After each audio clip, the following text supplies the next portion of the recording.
এই সময় লোকে তো শুধু একটা কাজই করে। কি কাজ বলুন তো মন্ত্রী মশাই? এ বাবা, এত বড় পণ্ডিত হয়েছেন আর এটা জানেন না?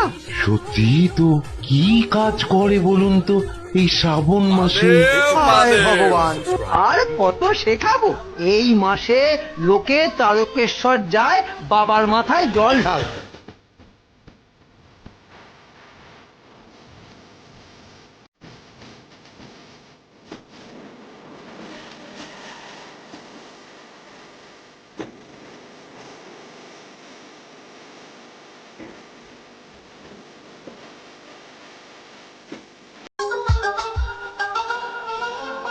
সংসারের ওই দারুণ জ্বালা মরিস কেন